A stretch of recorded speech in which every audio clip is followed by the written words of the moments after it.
নমস্কার, আমি নমিতার সহজ রান্না চ্যানেলের নমিতা। আজকে রান্না করছি আমি সজনা দিয়ে আর আলু দিয়ে।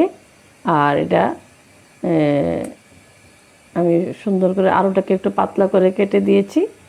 আর এখানে নিয়েছি আমি চন্দনা শুটকি কেটে একদম ধুয়ে পরিষ্কার করে নিয়েছি, পেঁয়াজ কুচানো, চেরা কাঁচা লঙ্কা, আর এখানে আছে টমেটো একটু সরু করে কেটেছি আমি এটা। তো আজকে এটা রান্না হবে। আর এখন সাজনা মোটামুটি সিজন শেষ হয়ে এসছে, তো এটা লাস্ট মুহূর্তে খেয়ে নেওয়া ভালো, খেতে খুব ভালো লাগে। কড়াইতে দিয়েছি আমি সর্ষের তেল, আর এখন এটাকে আমি একটু ছড়িয়ে দিচ্ছি কড়াইতে। আর এর মধ্যে আমি দিয়ে দেব নুন হলুদ মাখানো এই চন্দনা শুটকিটাকে আমি একটু ভেজে দেব। এটাকে একটু লাল লাল করে ভাজতে হবে।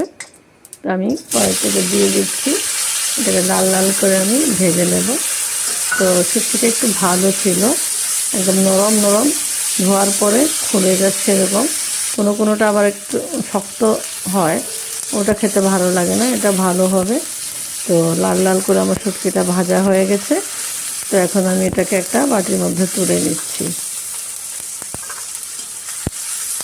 তো তুলে নিয়ে তারপরে আমি এই কড়াইতে আবার দিয়ে দেব আমি সামান্য সর্ষের তেল।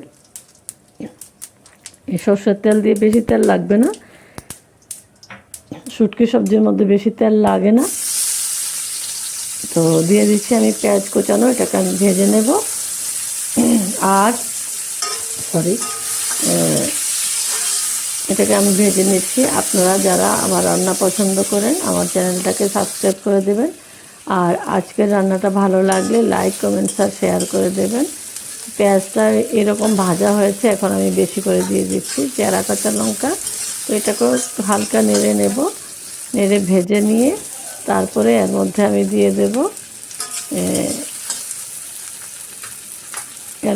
দিয়ে দেব সামান্য হলদি পাউডার। 1 চামচের চাইতে কম, হাফ চামচ হলদি পাউডার আমি দিয়ে দেব।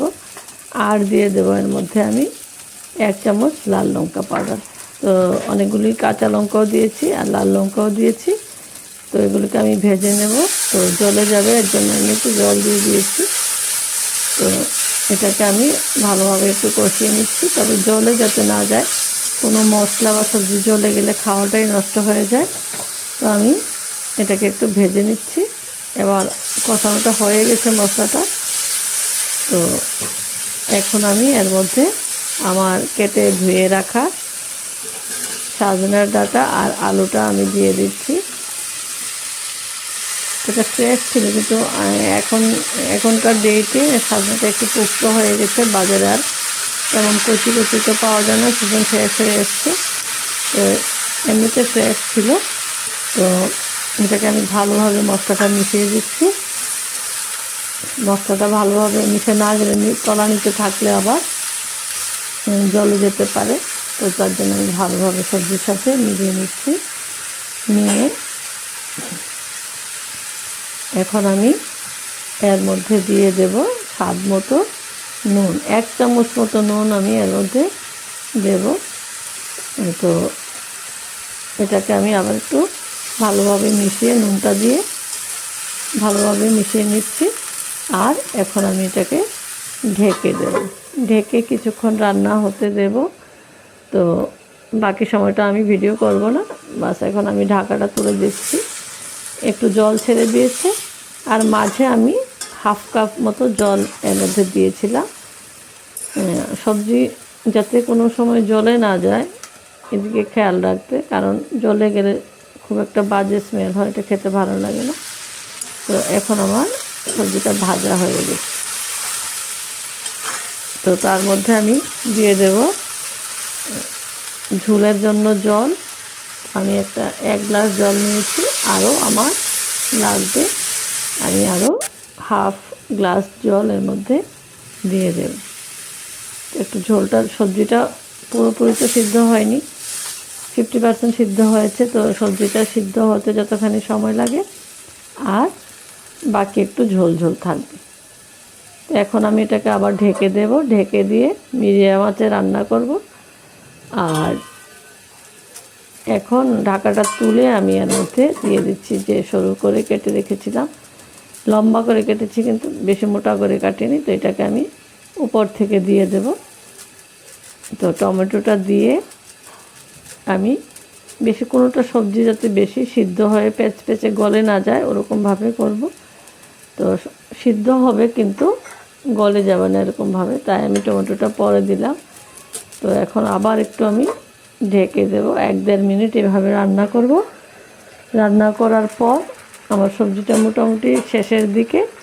তো এখন আমি দিয়ে দেবো এর মধ্যে ভেজে রাখা চন্দনা শুটকিগুলি। ওটাও আমি অন্য সময় যদি মানে একটু খারাপ টাইপের পরে, অনেক সময় শক্ত শক্ত পরে, ওই শুটকিটা পড়লে আমি একটু আগে দিয়ে দিই। তো এটা ভাজার সময় বোঝা গেছিলো যে এটা গলে যেতে পারে, তো তার জন্য আমি একটু শেষের দিকে দিয়েছি। দিয়ে এখন আমি এটাকে একটু মিলিয়ে নিয়ে যাতে ঝোলটা টাচ হয় এর মধ্যে, তো আমি এটাকে আবার একটু ঢেকে রান্না করতে হবে। ঢেকে আমি দিচ্ছি। দিয়ে এখানে আমি 1.5-2 মিনিটের মতো, 2 মিনিট না 1-1.5 মিনিটের মতো আমি এটাকে রান্না করেছি ঢেকে ঢেকে। এখন দিয়ে দেবো আমি ধনে পাতা। তো ধনে পাতা আমি হালকা হালকা দিচ্ছি, আর কোনো মশলাই আমি বেশি ইউজ করি না। ধনে পাতা দেওয়ার পরে আমি বেশিক্ষণ রান্নাও করি না।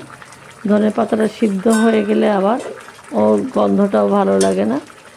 এরকম ধনে পাতা দিয়ে বাস একটু পরে আমি নামিয়ে নেই, প্যাচে করে সিদ্ধ করি না। তো হয়ে গেছে আমার চন্দনা শুটকি দিয়ে সাজনা, আলু আর টমেটো এই ঝোল ঝোল রান্না। অতখানি ঝোল থাকবে।